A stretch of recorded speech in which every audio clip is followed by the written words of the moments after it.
we're going to be going over functions today. So what a function is just something that does something. So what we could do is we could just say make new part. We could have instance dot new instance dot new part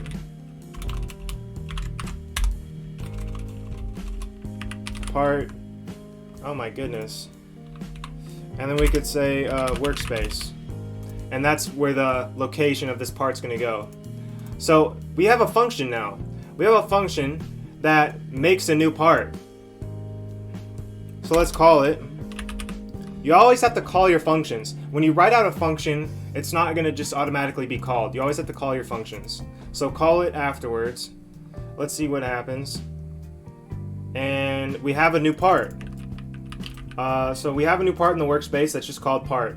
So let's see. Let's say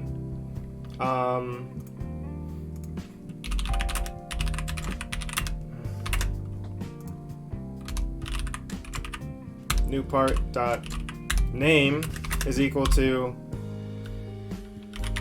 bubbles. So now we're gonna have a part, and as you can see right here, it's named bubbles.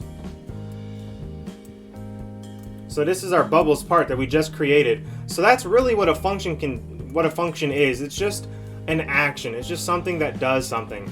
And then we could also print new part dot parent. Let's just print new part dot parent. And we get workspace because our parent of our part is in the workspace. So that's really what a function is. It's really that simple. It's just something that does something, and then you call it later on.